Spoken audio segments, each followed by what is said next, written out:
التونسي، السلام عليكم ورحمة الله وبركاته. قيس معالج من نيويورك. غيبة في الفيديوهات ولكن ما غبتش عليكم وكانت كتاباتي دايما متواصلة. اليوم في هذا الفيديو يا شعبنا الغالي والعزيز حبيت ان نلفت الانتباه إلى كارثة طبيعية. كارثة، أقول كارثة لأنها كارثة على الشعب التونسي وخاصة على الجنوب التونسي وعلى المائدة المائية التونسية وعلى مستقبل الشعب التونسي وأطفال تونس لمدة 10 سنين الجاية، لأن تأثير هذه الكارثة يتمادى إلى مدة 10 سنين ويتسبب في أمراض من بينها مرض السرطان، عافانا وعافاكم الله. اللي مش نقوله اليوم هو مش نعطيكم حاجة واحدة. كل الشعب التونسي، كل اللي عنده أكسي على الانترنت ينجم يمشي لجوجل ويمشي لجوجل ايرث، جوجل ايرث باش تشوف الخريطة متاع العالم بالساتليت. امشي يا اخويا العزيز ويا اختي العزيزة، اكتب تونيزيا بورما، يعني موقع الحفر متاع بورما لاستخراج النفط ولا استخراج الغاز، وشوف واعمل زوم عليها البلاصة، كبر عليها وتشوف انه الصحراء التونسية عليها نقاط نقاط نقاط نقاط نقاط نقاط. برشا وحيد لمحوا على هذايا في فيديوهات وقالوا اغزل البترول التونسي خارج. لا يا اخويا العزيز، ماهوش بترول هذاك، ولكن الحقيقة هو أنه المنطقة المحظورة اللي المنصف المرزوقي رئيسكم المفدى اللي أعلنها واللي أعلن ممنوع الدخول إليها لأن فيها إرهاب بين المنطقة المحظورة بين تونس والجزائر. هذه هي المنطقة التي يتسرب فيها السائل الأحمر المشع بإشعاعات راديوم 226، راديوم 226. هذا السائل المشع الذي بعد ما يعملوا الضخ باش يعملوا استخراج الغاز الشيست ولا استخراج البترول كذلك بنفس الطريقة، وهي تسميوها بالانجليزية الفراكينج، أي تكسير الصخور. تكسير الصخور يتم بضخ سائل في أعماق الأرض، وهذا السائل بعد ما يخرج الغاز ولا يخرج البترول على سطح الأرض. وهذا لما تشوفوا في خريطة الجوجل ايرث تشوفوا في تونس أن فيها نقاط نقاط نقاط كحلة، ولكن هذه لو تمشي في البلاصة هذيك المنطقة المحظورة سوف تجد أنه سائل أحمر مشع، وسوف يضر بالمائدة المائية التونسية، وسوف يضر بالمستقبل متاع أولادنا ومستقبل أجيالنا، ويضر بتونس والحياة تصير منعدمة فيها.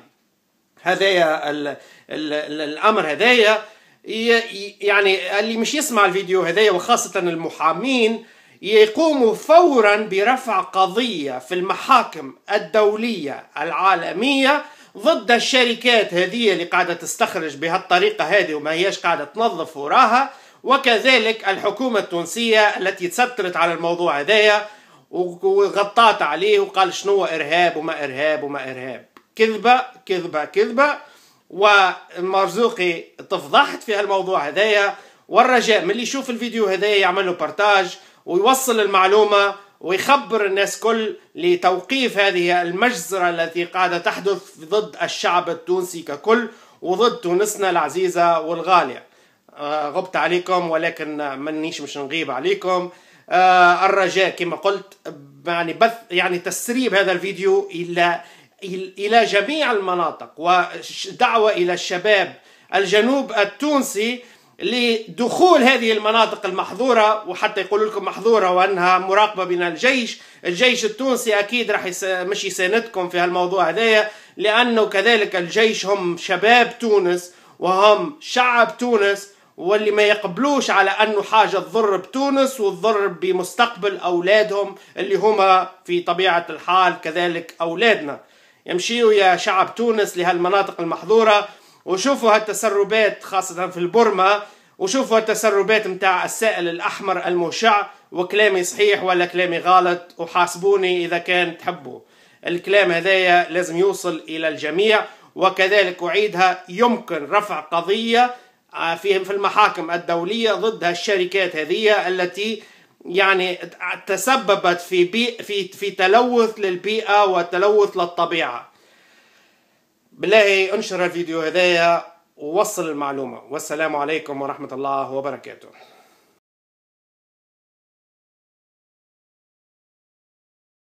serious problems. Once the chemicals are injected and the fracturing process is complete, a large percentage of that fluid comes back up.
Question, why are you not seeing all these things yet? Because the cumulative impact is accumulating.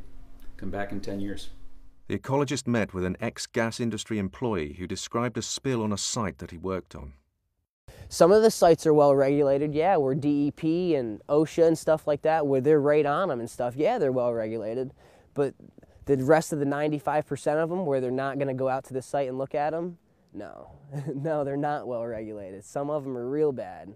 I've seen chemicals come out of the side, literally the side. It looked like the mountain was bleeding. It looks like a plateau. They had the pad here, and they have like the barrier fence around it, and there was just like this red, nasty water just coming, just oozing out the side of the mountain, just the side of the hill. So they're not doing something right. But a toxic cocktail of chemicals is not the only worrying component in frack wastewater. Critics argue it could contain far more dangerous substances. These shale deposits are rich in radium, radium-226.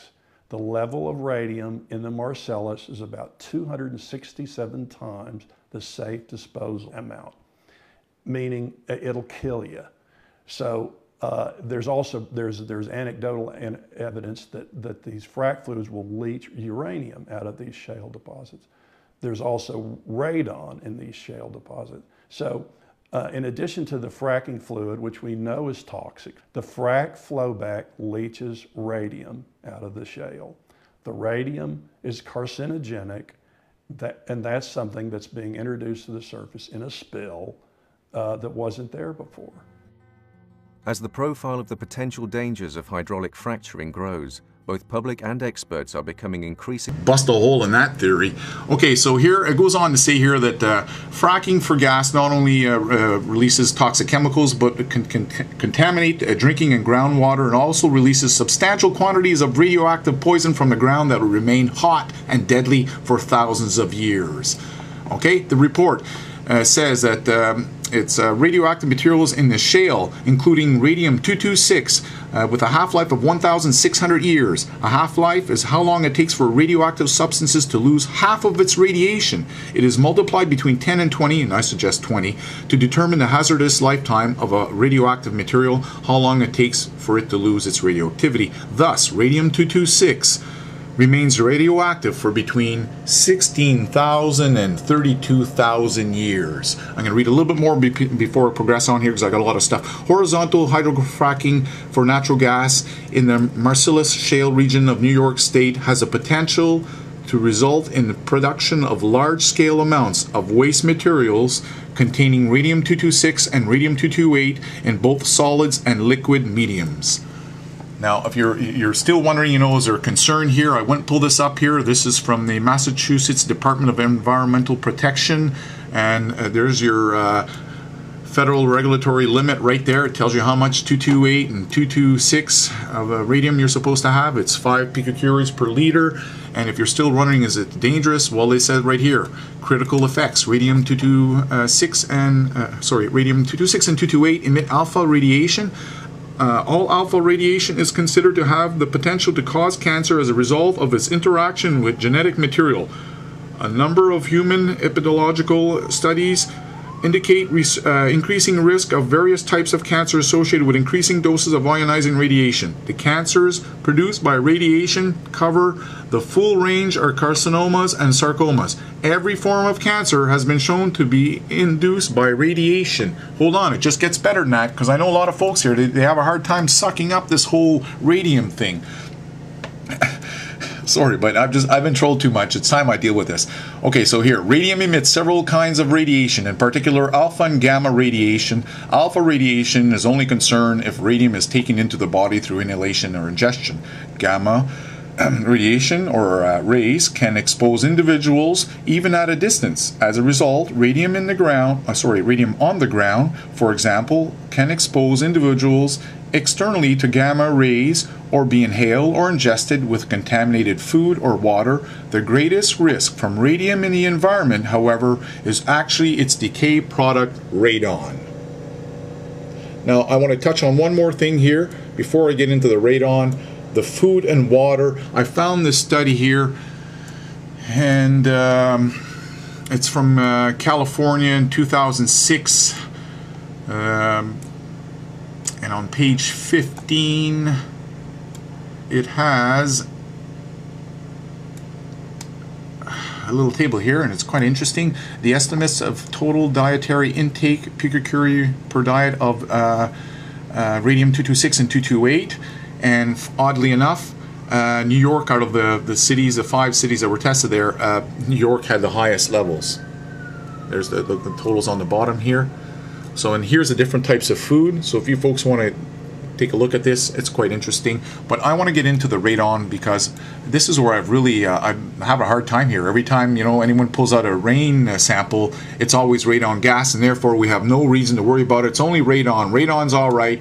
Yeah, BS, folks. Okay, I've had enough here with these radiation trolls. Enough. I am Godard, Joel79.